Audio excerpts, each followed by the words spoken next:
your goal is not in her.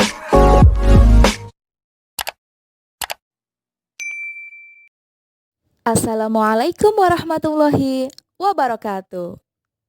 Berjumpa lagi dengan saya, Tazkiyatul Fitria, dalam pembelajaran Bahasa Indonesia. Cinta Indonesia, mahir berbahasa. Pada video sebelumnya, kita sudah belajar materi tentang teks prosedur dan juga teks eksplanasi. Nah, kira-kira pada video kali ini kita akan belajar materi tentang apa ya? Silakan kalian amati beberapa gambar berikut. Pertama, ada seorang mahasiswa yang tengah menggunakan toga berbicara di depan umum.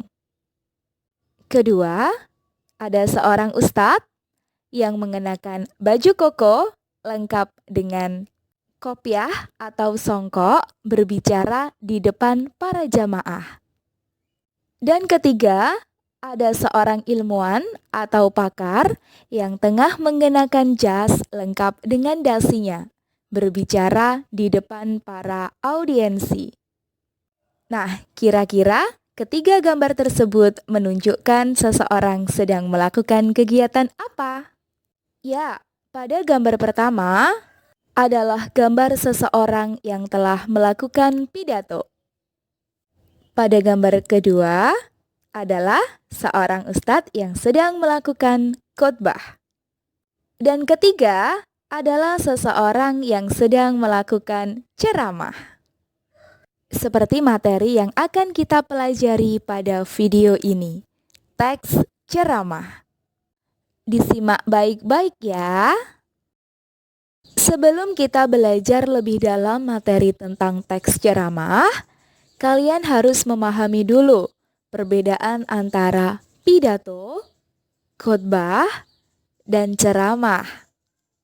Ya, pidato merupakan pembicaraan di depan umum yang lebih cenderung bersifat persuasif, yakni ingin mengajak pendengar mengubah persepsi, sikap, atau tindakannya.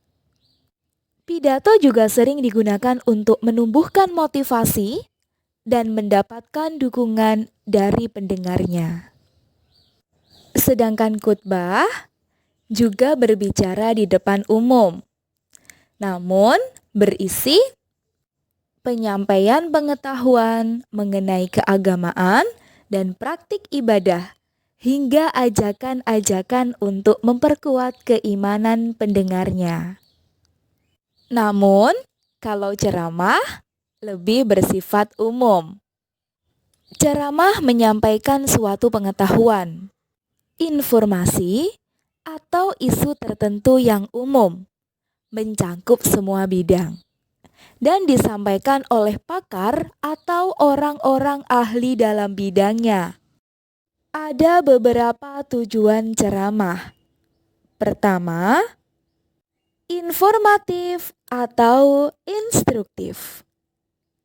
Ketika memberikan informasi mengenai suatu hal, pendengar dapat memahami atau mengerti isi informasi dengan jelas dan benar. Kedua, persuasif. Mengajak pendengar supaya mengikuti apa yang telah pembicara sampaikan, agar keyakinan pendengar semakin bertambah untuk melakukan sesuatu ke arah yang lebih baik. Ketiga, argumentatif. Ceramah juga bertujuan untuk meyakinkan pendengar mengenai suatu hal. Keempat, tujuan ceramah yaitu deskriptif, menggambarkan atau melukiskan tentang suatu keadaan. Ceramah juga bertujuan untuk rekreatif, yaitu untuk menghibur atau menggembirakan pendengar agar merasa puas dalam suatu hal. Tujuan yang terakhir sebagai naratif, yaitu menceritakan suatu hal kepada audiensi. Ciri-ciri ceramah. Pertama, ada sesuatu yang dijelaskan atau diinformasikan untuk memperluas pengetahuan para audiensi. Kedua, disampaikan oleh seseorang yang memiliki keahlian atau dianggap pakar dalam bidang atau disiplin ilmu yang diceramahkan. Ketiga, terdapat ajakan atau persuasi untuk mengubah sikap atau melakukan tindakan terhadap materi yang dibicarakan. Keempat, berisi argumen untuk menguatkan topik yang dibicarakan. Kelima, terdapat data atau fakta yang memperkuat argumen isi ceramah. Dan yang terakhir, terdapat komunikasi dua arah atau banyak arah antara pembicara dan pendengar, yaitu berupa dialog, tanya jawab, kolom komentar atau tanggapan video apabila ceramah tersebut dilakukan secara daring. Ada beberapa metode dalam ceramah. Pertama, ekstemporan merupakan metode ceramah dengan hanya menuliskan pokok pembahasan atau gagasan utamanya saja. Kedua, impromptu. Metode ini paling sering digunakan oleh para penceramah senior dan berpengalaman karena tidak ada persiapan sebelumnya. Ketiga, metode manuskrip. Biasanya, metode ini digunakan oleh para penceramah baru dan pemula karena mudah untuk membaca naskah secara lengkap. Dan metode yang terakhir adalah memoriter. Merupakan metode ceramah dengan menghafal teks terlebih dahulu. Nah, beberapa metode ceramah tersebut juga dapat digunakan untuk pidato. Ada dua jenis ceramah, yaitu ceramah umum dan ceramah khusus.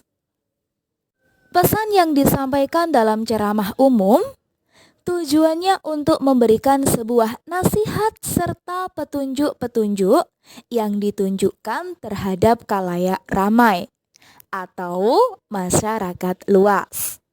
Pada umumnya, ceramah umum bersifat menyeluruh. Maksudnya, tidak ada batasan apapun, baik dari audiensi yang sudah tua maupun yang masih muda. Materinya pun tidak ditentukan sesuai dengan acara. Sedangkan ceramah khusus merupakan ceramah yang bertujuan untuk memberikan nasihat dan petunjuk-petunjuk terhadap khalayak tertentu dan bersifat khusus, baik itu materinya maupun yang lainnya. Pada ceramah khusus ini banyak batasan-batasan yang dibuat. Contohnya, materi yang menyesuaikan dengan keadaan.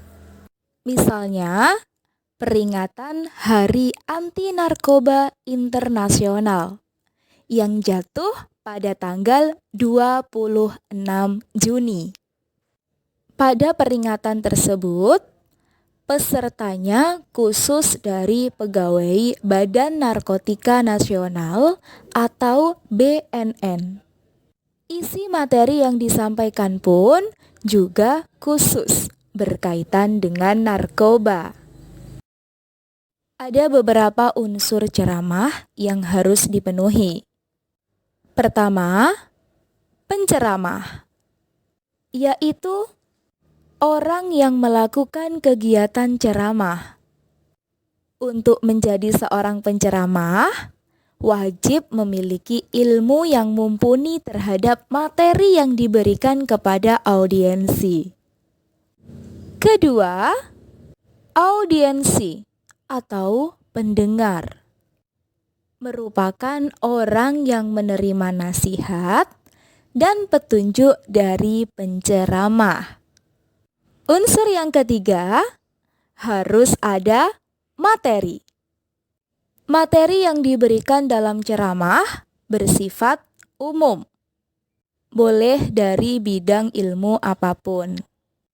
Materi ceramah harus disusun secara sistematis agar dapat diterima oleh audiensi dengan baik. Bagaimana adik-adik? Semoga kalian bisa memahami ya.